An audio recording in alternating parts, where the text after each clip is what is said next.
Hare Krishna, Krishna Krishna, Hare Hare, Hare Rama, Rama Rama, Hare Hare. So thank you very much for that very nice reception. Only South Indian people know how to properly offer such a nice reception. I feel unworthy, unqualified. It's a very auspicious day, of course. We're celebrating this completion of the essence of the Bhagavad Gita course. So I think this is the second time you've gone through the Bhagavad Gita. Very wonderful. So I'm going to speak about the practical value of the Bhagavad Gita in our daily life for a little while. Bhagavad Gita, we call it the Song of God. Actually, God is in the heart of all of us, and He's singing to us. He's speaking to all of us through the Bhagavad Gita. We may not hear the Lord speaking in the heart, but we have His words for us immortalized in the text of the Bhagavad Gita. So it's certainly very great fortune for all of the participants in this course that you had the opportunity to go through on one chapter a day, and in this way enter deeply into the meaning and the significance of Bhagavad Gita. People may question, is it really important for us, the Bhagavad Gita? Well, I always, when I think of Malaysia, I always remember how much importance people in Malaysia give to education. They'll spend so much for education. The real education is actually there in the Bhagavad Gita. If we read the Bhagavad Gita, we can get the most essential of all knowledge. That knowledge which will help us to answer all the questions of life. I remember myself as a young seeker of the truth. In my student life, I had many questions. I had so many questions. I could never get any answers. Nobody could give me answers. But after coming to Bhagavad Gita, everything is there. All my answers. All the questions I may have, I'll find the answers are there in the Bhagavad Gita. Wherever you open the book, you just have to read it. You can open the book anywhere and read, and you'll get the answers to any question you may have. That is the nature of the Bhagavad Gita. It is very practical knowledge for us also.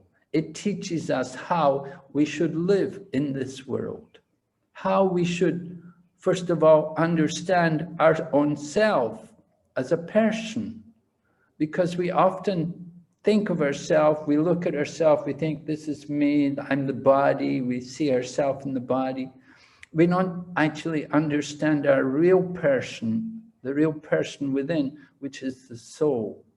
So the Bhagavad Gita teaches us to understand ourselves not just simply as a body, but to see ourselves as that soul. And then Bhagavad Gita goes on to explain more about the nature of that soul and how it has an eternal relationship with the Supreme Lord, Lord Sri Krishna, who is the speaker of the Bhagavad Gita. So it's very important for us to hear from Krishna. As I said, He's in our heart and He's speaking to us, but we're not hearing. Therefore, He came Himself, most recently, 5,000 years ago, to speak Bhagavad Gita. And by the grace of Vyas, these words have been recorded, and by the grace of Srila Prabhupada and all the Acharyas, we have their commentaries on the words of Lord Krishna. These teachings of the Bhagavad Gita help us to understand the real mission of life. Why are we here? where are we going? What is happening to us? Why are things like this? We will have so many questions, so many things we cannot understand. But if we read Bhagavad Gita, then everything becomes clear. Just like when the sun rises in the morning, then the darkness of night is over. So ignorance is like darkness. And when we hear from Lord Krishna, then he opens our eyes with the torchlight of knowledge, that we can actually see the reality of the world. We can see the nature of each and every living entity, and we can see them in a loving and harmonious way. From the Bhagavad Gita, we learn to respect all forms of life and to see them all as our brothers and sisters, because we are all parts and parcels of the Supreme Lord, Sri Krishna. So we get this kind of information from Bhagavad Gita. Lord Krishna also teaches us, for example, at the end of the 5th chapter, in one sloka, Lord Krishna has given us a simple formula for peace. We give a lot of importance for peace. We would like to have peace of mind. People often say, oh, I have no peace. I can't get any peace. So just read the Bhagavad Gita. You read the final verse of the 5th chapter. And Lord Krishna is describing the formula for peace. If we simply understand Lord Krishna as the supreme proprietor and as the supreme enjoyer and as the best friend, then we will get peace.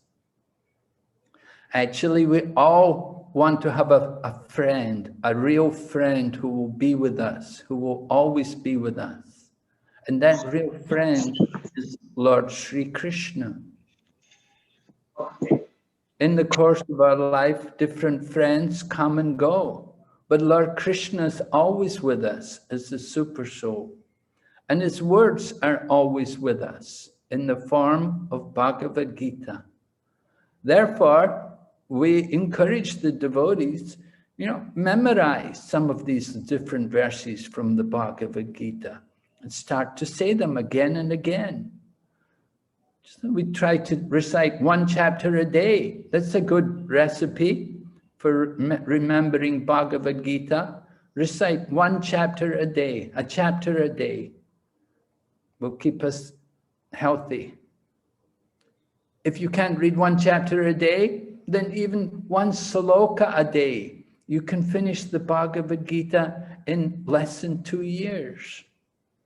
It's not such a big book. It's quite small. The chapters are not very long. Some of the chapters are very short even. But they're very meaningful. They have a lot of truth in them. They help us to understand the world and to see the reality in this world, to understand what is life. This kind of knowledge, this education, we don't get. There's no institution providing this kind of spiritual knowledge to the students. It's all mundane, material knowledge. It changes so fast, it goes out of date. What I learned when I was a student is all forgotten about. There's all new technologies in. And in the future, there'll be other technologies. But the nature of life is the same. The message of Bhagavad Gita is perennial knowledge. It means it's eternal knowledge. And it's for everyone in every walk of life. Not just for this planet, but all over the creation. The word of the Supreme Lord, Bhagavan Sri Krishna, is very significant and very beneficial for everyone.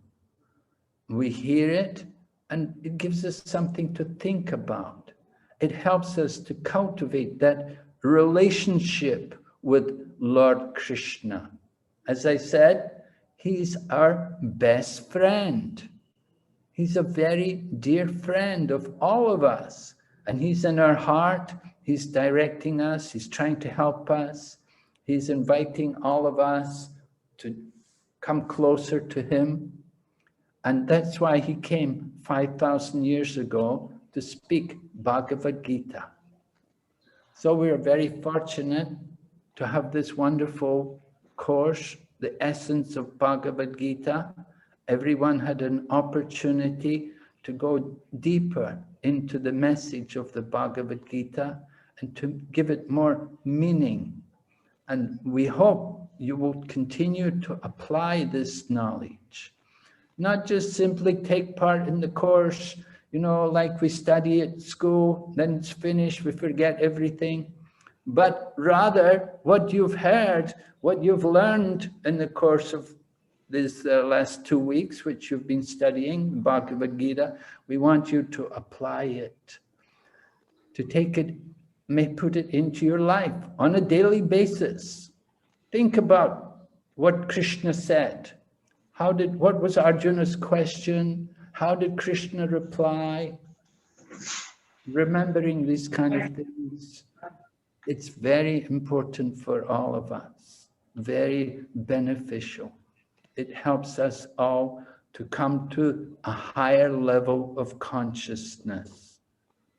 We're all conscious, but often our consciousness is just simply on the body. But by the message of Bhagavad Gita, we can elevate the consciousness to the higher platform, higher even than the mind and intelligence, bringing our consciousness to the spiritual platform. Something which we'd never hardly thought about before until we started reading Bhagavad Gita. So this is very powerful and very important for us to put into our daily life, to think about this message of Bhagavad Gita. Keep your Bhagavad Gita with you. Nowadays, everybody has a handphone. Put the Bhagavad Gita in your handphone. You can have a soft copy in your mobile phone. You can be hearing the slokas from the Bhagavad Gita, and you can be reciting. And in this way, we make our life more meaningful. We actually experience peace. And that peace goes on, it becomes transcendental pleasure. We can experience a happiness which we'd never even dreamt about, just by understanding Bhagavad Gita. So I'll stop here. Thank you very much. Very happy to have the opportunity to speak to all of you. And I look forward to seeing you all in the future. Srimad Bhagavad Gita ki jai. Thank you very much, Maharaj, for your inspirational spiritual discourse on the Bhagavad Gita. We would like to invite His Grace Tyaga Chaitanya Prabhu to thank Maharaj. Hare Krishna Maharaj. So it was so wonderful to hear that you had so beautifully summarized the Bhagavad Gita to all these wonderful students. This Gita Gyan has taken Malaysia by a storm and we are moving. But what's best of all this evening, Maharaj, you have been able to summarize, at the same time given the direction to all those who went through the course to say, this is the way to go forward. So on behalf of the organizing team, on behalf of all the students who are graduating today, Maharaj, we sincerely thank you from the bottom of our heart, because you have always been with us, you've always supported us, and you've always been there for all our activities. So on behalf of the Malaysian Yatra, to the facilitators as well as to the students, we take this opportunity and say, thank you very much, Maharaj, for doing us this wonderful, wonderful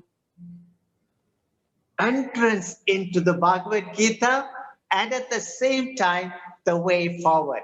Thank you, His Holiness Narasimha Maharaj ki jai. Srila Prabhupada ki jai.